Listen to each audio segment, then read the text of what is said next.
श्री शिवाय नमस्तुभयम। हर हर महादेव। दोस्तों, आप सभी लोग जानते हैं कि 22 नवंबर 2024 यानी शुक्रवार को पड़ रही है मार्ग शीर्ष महीने की सप्तमी तिथि। और दोस्तों, यह वह शुक्रवार है जो मार्ग शीर्ष महीने में पड़ने वाली शुक्रवार है, क्योंकि यह मार्ग शीर्ष महीने में पड़ने वाली है और इसका बहुत ही बड़ा और विशेष महत्व होता है। पूज्य गुरु जी ने कहा है कि अगर कभी भी मौका लग जाए और मार्ग शीर्ष महीने की सप्तमी तिथि शुक्रवार को पड़ जाए तो आप लोगों को 7 दूर्वा का उपाय तो अवश्य ही करना चाहिए। इन दोनों का संयोग बहुत ही कम आता है। इसी के साथ में गुरु जी ने अपनी शिव पुराण कथा में बताया है कि इस दिन आपको 7 दूर्वा का उपाय तो आपको अवश्य ही करना चाहिए, क्योंकि ऐसा दिन पूरे साल में सिर्फ एक ही बार आता है। और दोस्तों, आप सभी लोग जानते हो कि शुक्रवार का अगर सबसे बड़ा कोई उपाय है तो वह 7 दूर्वा वाला उपाय है। तो दोस्तों, इस शुक्रवार सप्तमी तिथि के दिन आप लोगों को इस 7 दूर्वा वाला उपाय को जरूर करना है। बहुत सारे लोग होंगे जिन लोगों ने इस उपाय को ना किया हो, मतलब पूरा साल निकल गया, उन्होंने किसी भी दिन इस 7 दूर्वा वाला उपाय को ना किया हो।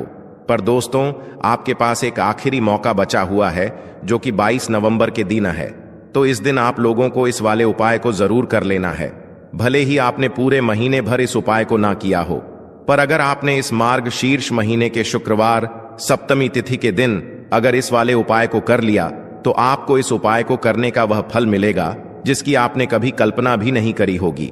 इसीलिए आप लोग इस वाले उपाय को एक बार जरूर कर लेना है, ताकि आप लोगों के हाथ से यह मौका ना जा सके और आपको इस उपाय को करने का फल मिल सके।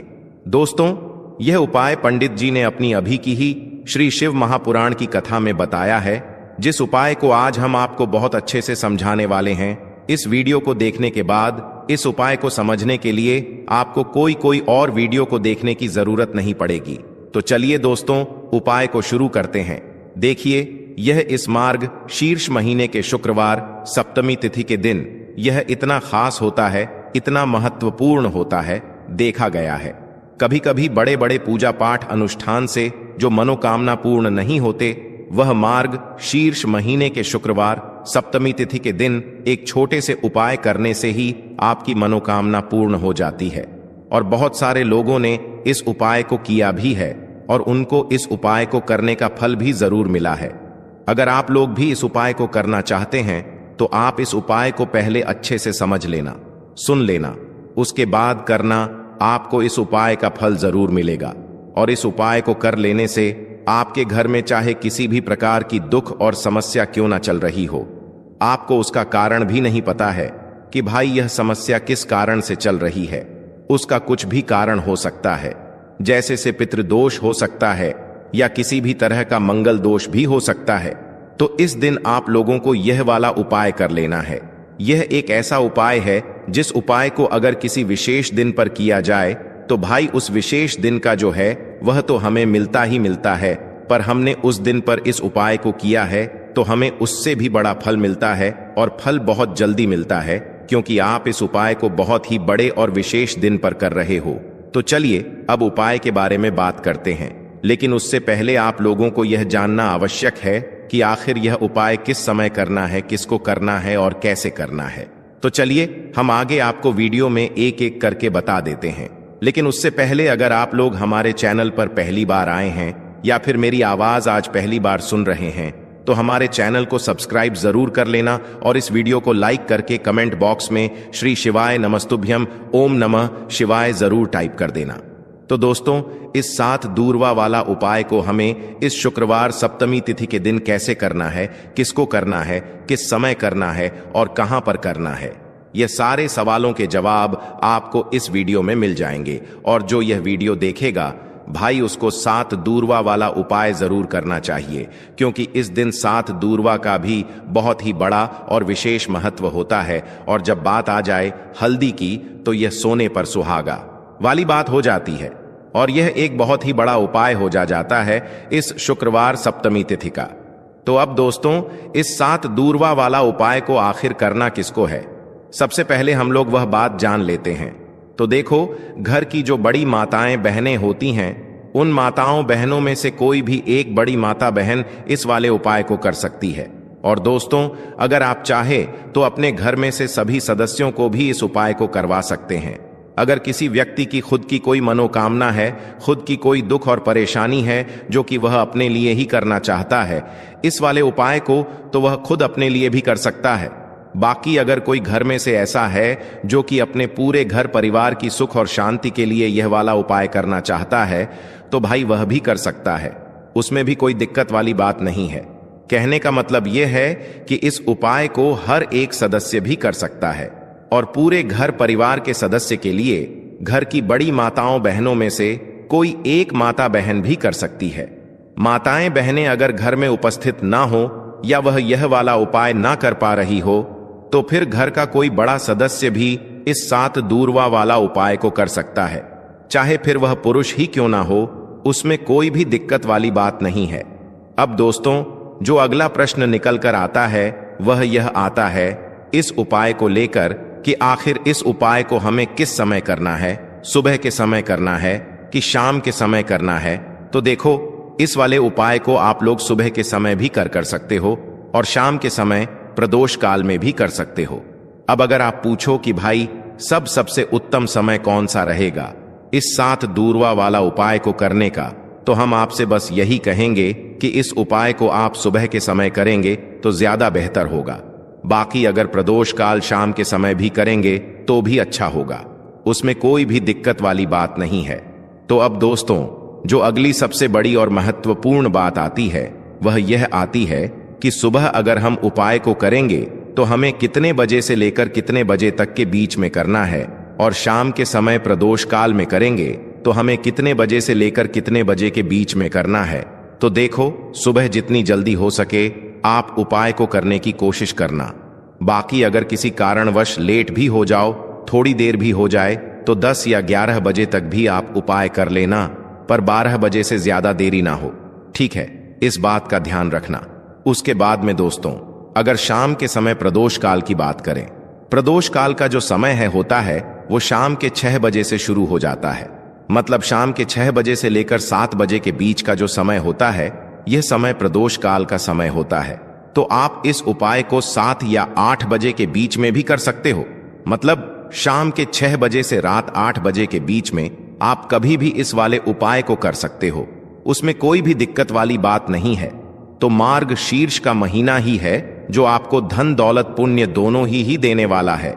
मार्ग शीर्ष के महीने में तुलसी का पूजन करके, श्री हरि विष्णु से जुड़े हुए कुछ उपाय करके आप अपने जीवन की निर्धनता, धन से जुड़ी समस्याएं, कर्जे से जुड़ी समस्याओं को हमेशा के लिए दूर कर सकते हैं। तो यह वही महीना है जिस माह में भगवान विष्णु योग निद्रा से जागते हैं। भगवान विष्णु को तुलसी अति प्रिय है, इसलिए उनकी पूजा में भी विशेष रूप से हम तुलसी का उपयोग करते हैं। और बिना तुलसी दल के, बिना तुलसी मैया के श्री हरि विष्णु की पूजा और उनका भोग दोनों ही अधूरे होते हैं। इसीलिए मार्ग शीर्ष के महीने में ऐसा उपाय आपको बताने वाले हैं जिसे करने से श्री हरि विष्णु की असीम कृपा आपको मिलेगी और मां तुलसी से ऐसा आशीर्वाद मिलेगा, जीवन का हर दुख, हर कष्ट, गरीबी, निर्धनता, कर्जे से जुड़ी समस्याएं, सब कुछ ही आपके जीवन से दूर हो जाएगा और सुख, समृद्धि, धन, वैभव, ऐश्वर्य सब कुछ आपको अपने जीवन में आसानी से मिलने लगेगा। तो चलिए बात कर लेते हैं कि कौन सा उपाय है, तुलसी के पौधे में कौन सी चीज आपको रखनी है और इस उपाय को किस समय करना है। देखिए, सबसे पहले तो आपको बता दें कि अगर आपके घर में तुलसी का पौधा नहीं है तो मार्ग शीर्ष के महीने में एक तुलसी का पौधा अपने घर में लाकर जरूर लगाएं, क्योंकि मार्ग शीर्ष के महीने में जो लोग अपने घर में तुलसी जी का पौधा लाकर लगाते हैं, मां तुलसी का पूजन करते हैं, कभी भी मां तुलसी उनके घर में निर्धनता नहीं रुकने देती हैं। हमेशा उनके घर में धन की वृद्धि होती है, धन की वर्षा होती है। तो जरूर से तुलसी का पौधा आप मार्ग शीर्ष के महीने में अपने घर जरूर लेकर आएं और अच्छे से आपको मां तुलसी का पूजन करना है। मां तुलसी के पौधे की देखभाल करनी है। और वह कौन सी चीज है जो आपको तुलसी के पौधे में मार्ग शीर्ष के महीने 22 नवंबर शुक्रवार सप्तमी तिथि में रखना है, और कैसे यह चीज रखते ही रातों रात आपके जीवन में चमत्कार होगा और आपके भाग्य का भी आपको साथ मिलेगा। देखिए, इस वीडियो में जितने भी उपाय हम आपको बताएंगे सभी उपाय सरल है। देखो, गुरुजी ने कहा है कि शुक्रवार के दिन आपको 7 दूरवा वाला उपाय तो अवश्य ही करना चाहिए। वीडियो के अंतिम में आपको उपाय बताया है जो आपको करना है। देखो, आगे बढ़ने से पहले वीडियो को एक लाइक जरूर करें। देखो, सबसे पहला उपाय, यदि आपके जीवन में कर्जा बहुत अधिक है, आपके जीवन में संकट बहुत अधिक रहते हैं, आपके ऊपर बहुत अधिक विपदा आ रही है, बार बार आपको अपने व्यापार में और अपने धन में हानि देखने को मिल रही है, यानी कि आपको प्रत्येक कार्य में हानि हो रही है, तो आपको यह उपाय करना चाहिए। इस उपाय को करने के लिए आपको 2 चीजों की आवश्यकता होगी। सबसे पहले है दूर्वा। दूर्वा आप जानते हो, जो कि भगवान गणेश जी को समर्पित होती है, तो आपको वह दूर्वा की आवश्यकता होगी। साथ ही में एक लोटा जल की आवश्यकता होगी। और आप जब भी उपाय को करें, दिन भी आपको करें, तो आपको प्रातः कल सुबह ही सुबह वह करना है। इस बात का विशेष रूप से आपको ध्यान रखना है। ठीक है, तो आपको एक दूर्वा लेनी है। अगर आधा दूर्वा भी मिल जाती है तो भी कोई दिक्कत नहीं है, बस आपको दूर्वा लेनी है। अगर ज्यादा ना मिले तो उसे स्थान पर एक दूर्वा भी ले सकते हैं। दूर्वा आपको आसानी से कहानी पर भी मिल जाएगी। बस याद रखिएगा, शुद्ध दूर्वा, और मतलब उसे शुद्ध करके ही उपयोग में लीजिएगा, है ना। तो आपको करना क्या है, एक दूर्वा या एक से ज्यादा भी दूर हुआ आप लोग ले सकते हैं, तो एक दूर्वा अपनी ले लीजिए। एक दूर्वा के साथ में आप एक लोटा जल ले लीजिए और इन दोनों ही चीजों को लेकर शिवाजी के मंदिर पहुंच जाइए। शिवाजी जी के मंदिर पहुंचकर सबसे पहले आप शिवाजी के पास में बैठ जाइए। शिवाजी के पास में बैठने के बाद जो शिवाजी की शिवलिंग होगी, शिवलिंग की ऊपर सबसे पहले आपको यह दुर्भाग्य को समर्पित करना है। दूरभाग को कुछ इस प्रकार से समर्पित करना है कि जो दूर्वा की दांडी का मुख होगा वह जलधारी की तरफ हो, जहां से जल नीचे करता है ना। और जो दूर्वा का मिला हुआ भाग होगा वह अपने आप शिवाजी के पीछे की तरफ हो जाएगा। ठीक है, तो इस प्रकार से यह दुर्भा का यह दूर्वा आपको भगवान शिवाजी का शिवलिंग के ऊपर समर्पित करनी है।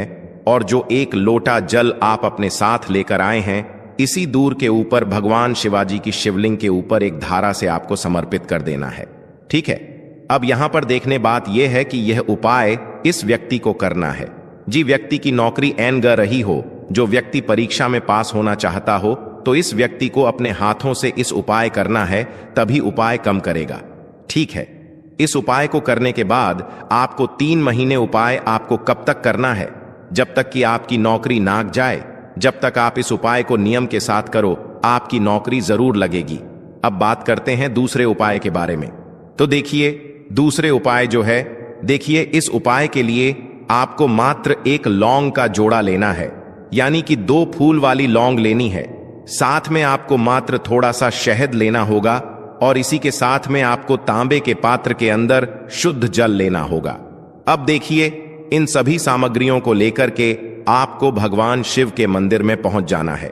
देखें, यह उपाय आप सुबह से लेकर शाम तक कर सकते हैं।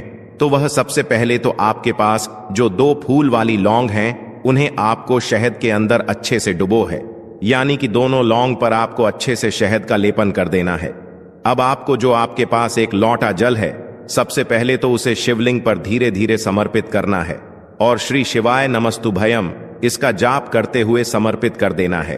अब आपके पास जो 2 फूल वाली लौंग है शहद से, उसे आपको शिवलिंग पर अर्पित करना है और आपको प्रार्थना करनी है कि जीवन में जो रोग की स्थिति है वह समाप्त हो, जीवन के जो संकट और समस्याएं हैं वह सभी समाप्त हो, जीवन से जो कर्ज की समस्या है वह समाप्त हो। इस प्रकार से प्रार्थना करते हुए यह जो 2 फूल वाली लौंग ही शहद संयुक्त, इससे आपको शिवलिंग पर अर्पित कर देनी है। आपकी जो भी समस्या होगी इस शुक्रवार के दिन अवश्य ही समाप्त हो जाएगी। तो इस प्रकार से आपको पहला उपाय करना है। अब हम बात कर लेते हैं दूसरे उपाय के बारे में। देखो यह उपाय आपके लिए सर्वश्रेष्ठ होने वाला है। देखिए, इस उपाय है खंडित नहीं होने चाहिए, इस बात का ध्यान रखें। और इसी के साथ में आपको एक तांबे के पात्र के अंदर अपने घर से शुद्ध जल ले लेना है। अब दोस्तों, इन सभी सामग्रियों को लेकर के आपको सीधे पहुंच जाना है भगवान शिव के मंदिर में। देखिए, इस उपाय को भी आप सुबह भी कर सकते हैं और शाम के समय में भी कर सकते हैं। देखिए, भगवान शिव के मंदिर में पहुंचने के बाद आपके पास जो 5 हरे मूंग हैं, उनमें से पहला जो हरा मूंग है, आपको शिवलिंग के सामने जो नंदी महाराज होते हैं और उनका जो पैर उठा हुआ होता है, वहां पर आपको पहला हरा मूंग समर्पित कर दे है और आपको ओम नमः शिवाय इसका जाप कर लेना है। फिर आपको दूसरा हरा मूंग लेना है और शिवलिंग पर जो श्री गणेश जी वाला स्थान होता है, वहां पर आपको यह दूसरा हरा मूंग समर्पित कर देना है। यानी कि शिवलिंग के सीधे तरफ आपको यह दूसरा हरा मूंग समर्पित करना है और फिर आपको ओम नमः शिवाय या फिर श्री गणेशाय नम इसका जाप कर लेना है। तीसरा, हरा मूंग का दान आपको भगवान शिव की सबसे प्रिय पुत्री माता अशोक सुंदरी वाले स्थान पर समर्पित करना होगा। शिव की जो जलाधारी होती है, जहां से जल बह करके आता है, उसी जलाधारी के बीच में जो कहीं कहीं उठी हुई लाइन होती है सांप की आकृति के रूप में, वहीं पर आपको तीसरा हरा मूंग समर्पित करना है और फिर आपको ओम नमः शिवाय इसका जाप कर लेना है। अब दोस्तों, चौथा जो हरा मूंग है, उसे आपको भगवान कार्तिकेय जी का जो स्थान होता है शिवलिंग पर, वहां पर आपको यह चौथा हरा मूंग का दाना समर्पित कर देना है और आपको ओम नमः शिवाय इसका जाप कर लेना है। अब दोस्तों, आपके पास जो 5वां और अंतिम हरा मूंग बचा हुआ है, उससे आपको उससे जल के पात्र के अंदर डाल देना है और इस हरे मूंग से युक्त जल से आपको भगवान शिव के शिवलिंग का अभिषेक कर देना है। जल आपको बिल्कुल धीरे धीरे समर्पित करते जाना है और लगातार आपको शिव महापुराण के मूल श्री शिवाय नमस्तुभयम इसका जाप करते रहना है। फिर आपको शिवलिंग के सामने बैठकर, यदि आप अपने बच्चों के लिए यह उपाय कर रहे हैं, यदि आप अपने बच्चों की बुद्धि ज्ञान और विवेक के लिए उपाय कर रहे हैं, तो उसके लिए आपको प्रार्थना कर लेनी है। या फिर व्यापार में वृद्धि करने के लिए यह उपाय कर रहे हैं, तो उसकी कामना करते हुए आपको प्रार्थना कर लेनी है। या फिर अपनी नौकरी के लिए कर रहे हैं, या फिर अपने इंटरव्यू के लिए, या फिर धन की प्राप्ति के लिए कर रहे हैं, जिस भी कामना के लिए आप उपाय कर रहे हैं, उसे परिपूर्ण करने के लिए आपको महादेव से प्रार्थना कर लेनी है और फिर आपको वापस अपने घर आ जाना है। पूज्य गुरु जी ने कहा है कि जो भी व्यक्ति इस उपाय को कर लेता है, तो यकीन मानिए आपके जीवन की जो सारे संकट, कष्ट और बाधाएं ही वह सभी समाप्त होंगे। अब हम बात करते हैं अगले उपाय की। इस उपाय के लिए आपको एक दीपक लेना है। दीपक आप मिट्टी का भी ले सकते हैं और शुद्ध आटा मढ़कर उसका दीपक भी आप तैयार कर सकते हैं। दीपक के अंदर गोल बाती का प्रयोग करना है और दीपक के अंदर आपको शुद्ध घी का प्रयोग करना है। इसी के साथ में आपको मात्र एक फूल वाली लौंग लेनी होगी। अब यह एक दीपक और एक फूल वाली लौंग लेकर के सीधा आपको पहुंचना होगा बरगद के वृक्ष के वहां पर। देखिए, सबसे पहले तो आपके पास जो एक फूल वाली लौंग है, उससे आपको बरगद के वृक्ष की जड़ में समर्पित करना है। देखिए, अगर आपके जीवन में कोई भी बड़ा संकट आने वाला है, कोई बड़ा कष्ट आने वाला है, तो वह इस उपाय के माध्यम से दूर होने वाला है। महादेव की विशेष कृपा रहेगी कि जो भी संकट आपके जीवन में आने वाला होगा वह भी दूर हो जाएगा। तो आपको एक लौंग समर्पित करनी है बरगद के वृक्ष की जड़ में और वहीं पर आपको जो है गोल बाती वाला दीपक जो आप लेकर के गए हैं, उससे भी वहां पर प्रज्वलित कर देना है वट केयर करते हुए। देखिए, जब भी आपको जीवन में इस साल लगने लगे कि आपके जीवन में कुछ भी अच्छा नहीं चल रहा है, तब भी आपको उपाय करना है। तो इस प्रकार से आपको यह उपाय करना है। अब हम जान लेते हैं चौथे विशेष उपाय के बारे में। देखें, यदि आपके विवाह में, शादी में कोई भी समस्या आ रही है, यदि आपका जो कर्ज है वह दिन पर दिन बढ़ते ही जा रहा है, तो आपको यह चमत्कारी उपाय करना चाहिए। कोई भी समस्या अगर जीवन में है तो उसे दूर करने के लिए आपको उपाय करना चाहिए। मंगल दोष से जुड़ी हुई समस्या भी है, तब भी आपको यह उपाय करना चाहिए। देखिए, इस उपाय के लिए आपको एक तांबे के पात्र के अंदर अपने घर से शुद्ध जल लेना है और इसी के साथ में आपको एक छुटकी लाल चंदन लेना होगा।